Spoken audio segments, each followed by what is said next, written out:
اور بزرگوں، حضور نبی اکرم صلی اللہ علیہ وسلم کو رب نے فرمایا الرحمن علم القرآن کہ اے میرے محبوب ہم نے آپ کو قرآن سکھا دیا۔ آپ سوچ رہے ہوں گے کہ قرآن سکھا دیا، قرآن تو ہمارے بچے بھی سیکھتے ہیں، لیکن میرے دوستوں اور بزرگوں غور کیجئے کہ قرآن کون سی کتاب ہے، قرآن کتنی بڑی کتاب ہے۔ اس قرآن کے مقابلے کی آج تک کتاب نہ دنیا میں آئی ہے نہ آئے گی۔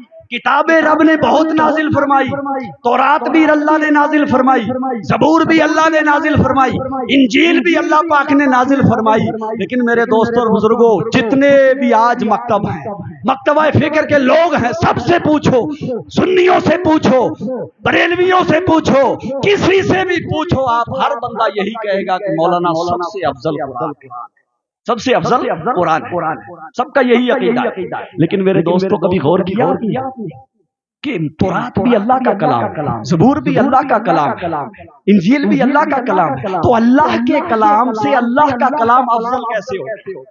ہمارا جو کلام ہوتا ہے، ہم کبھی اچھا کلام کرتے ہیں کبھی برا کر دیتے ہیں، تو لوگ کہہ دیتے ہیں کہ جو کل آپ نے بات کی تھی وہ اچھی کی تھی، آج والی بات ٹھیک نہیں۔ لیکن رب تو اللہ ہے، اللہ کا کلام تو اللہ کا کلام ہے، تو اللہ کا کلام اللہ کے کلام سے افضل کیسے ہو گیا؟ تو میں نے تمام علماء سے پوچھا کہ حضرت تورات بھی رب کا کلام، انجیل بھی رب کا کلام اور زبور بھی رب کا کلام، تو قرآن سب سے افضل کیسے ہو گیا؟ تو رب کی بارگاہ سے آواز آتی ہے، میرے بندے اگر افضلیت کو دیکھنا ہے تو بھیجنے والے کو نہ دیکھ، یہ دیکھ کہ بھیجا کس میں گیا ہے۔ آمینہ کے لال پہ بھیجا گیا ہے، آمینہ کا لال سب سے افضل ہے، تو جو اس پہ کتاب نازل کی گئی ہے وہ کتاب سب کتابوں سے افضل ہے۔ میرے دوستو وہ کتاب سکھائی جا رہی ہے، اور اس کتاب کے اندر کیا ہے آپ کو معلوم ہے؟ یہ کوئی سائنس کی کتاب نہیں ہے کہ صرف آپ نے تھوڑی سائنس کی اسٹڈی کر لی، یہ کوئی میتھ کی کتاب نہیں ہے کہ آپ کو جوڑ گھٹاؤ اس کے اندر آ گیا۔ میرے دوستو یہ وہ کتاب ہے جس کتاب کے بارے میں رب ارشاد فرماتا ہے وَلَا رَطَبٍ وَلَا يَابِسٍ إِلَّا فِي كِتَابٍ مُبِينٍ، کہ یہ وہ کتاب ہے جس میں ہر خشک و تر کا بیان اللہ نے رکھا، ہر خشک و تر کا بیان رکھا ہے۔ اور ایک جگہ اللہ پاک نے فرمایا تِبْيَانًا لِكُلِّ شَيْءٍ، میرے محبوب ہم نے جو قرآن نازل کیا ہے نا، تو اس قرآن میں ہم نے ہر شے کا بیان رکھا، ہر شے کا بیان۔ قسم خدا کی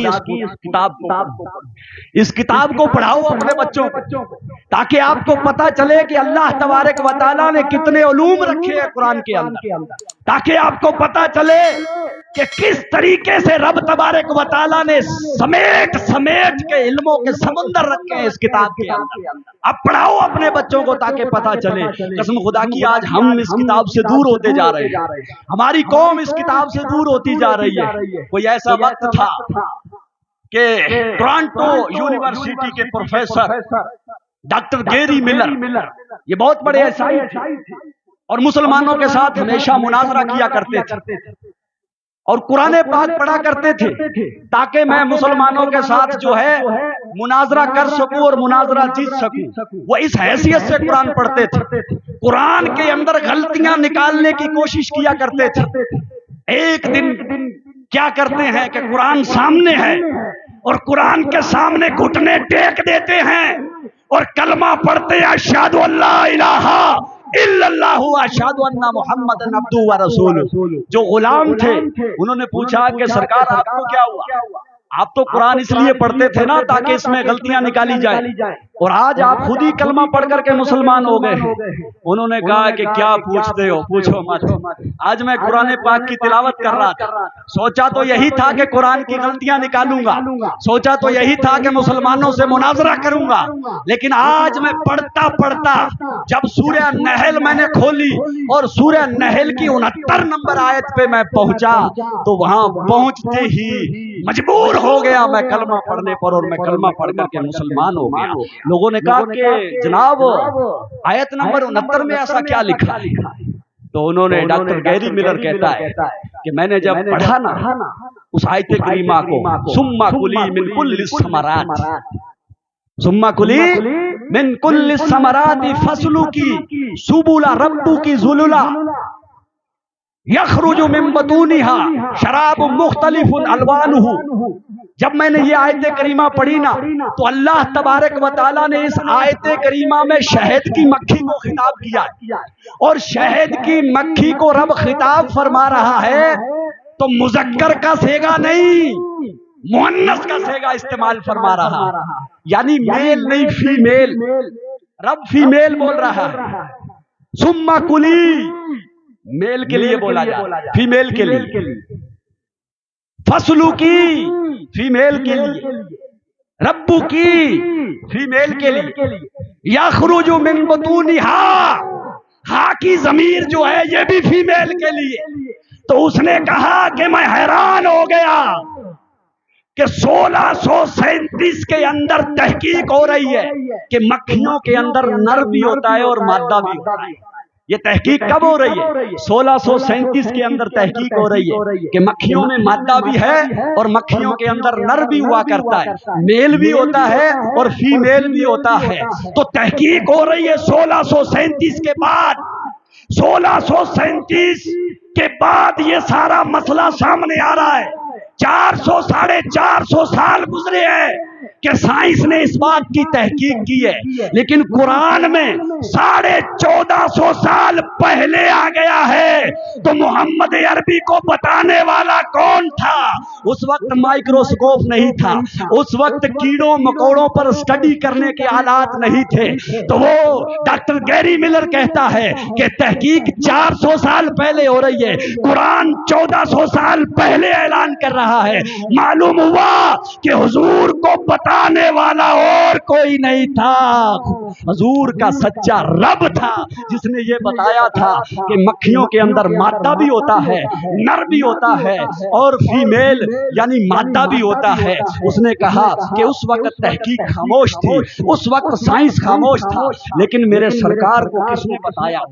کون تھا وہ بندہ؟ اس نے کہا کہ وہ رب کی ذات ہی ہو سکتی ہے جس نے حضور کو بتایا، اور فوراً اس نے کلمہ پڑھ کر کے دارہ اسلام کے اندر داخل ہوا. میرے دوستو، جو دشمن قرآن کو اس نیت سے پڑھتے ہیں کہ میں اس میں غلطیاں نکالوں، وہ کلمہ پڑھ کر کے مسلمان ہو جاتے ہیں. آپ تو الحمدللہ پہلے سے مسلمان ہیں، آپ تو الحمدللہ سرکار کے غلام ہیں، آپ تو میرے آقا علیہ الصلوۃ والسلام کے غلام. اس قرآن میں کیا کیا نہیں رکھا ہے، قسم خدا کی وقت نہیں ہے، ہمارے حضرت آئے ہوئے ہیں ورنہ میں آپ کو بتاتا. امام شافعی رحمۃ اللہ تعالی علیہ اپنے استاد امام محمد رحمت اللہ تعالیٰ علیہ کی بارگاہ میں ایک مرتبہ حاضر ہوئے، کہا کہ استاد جی میں آپ کے پاس رات گزارنا چاہتا ہوں. امام محمد رحمت اللہ تعالیٰ علیہ نے فرمایا کہ ٹھیک ہے بیٹے، کھانے کا انتظام کر دیا جائے گا، آپ آرام کرو. عشاء کا وقت ہوا، کھانا کھایا. حضرت امام شافعی وضو کر کے نوافل پڑھنے لگ گئے. آپ نوافل پڑھتے رہے. حضرت امام محمد بستر پہ لیٹے رہے. فجر کی جب اذان ہوتی ہے، امام محمد بستر سے اٹھتے ہیں اور فجر کی 2 سنتوں کی نیت کر کے نماز پڑھنا شروع کر دیتے ہیں. حضرت امام شافعی اپنے دل میں سوچتے ہیں کہ استاد صاحب ساری رات لیٹے رہے اور صبح فجر کی اذان ہوئی تو بغیر وضو کے ہی نماز پڑھنا شروع کر دی.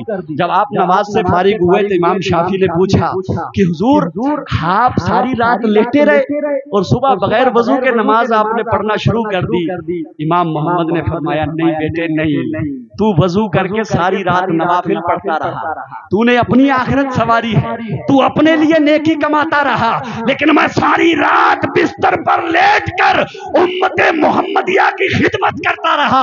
کہ حضور آپ نے کیا خدمت کی؟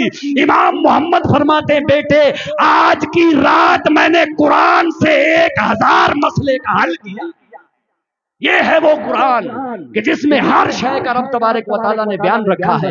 میرے دوستو، اس قرآن کو اپنے بچوں کو پڑھاؤ اور اس قرآن کی اپنے بچوں کو تعلیم دلواؤ.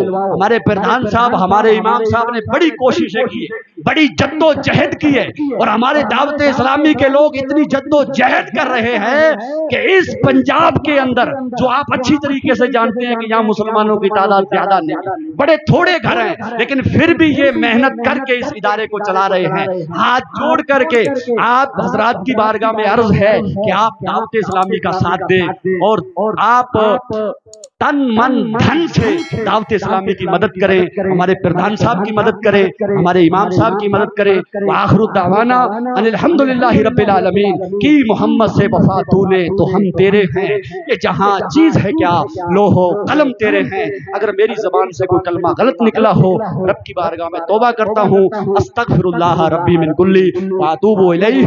پڑھ لیجئے کلمہ شہادت، اشہد ان لا الہ الا اللہ واشہد ان محمد عبدہ ورسولہ۔ السلام علیکم۔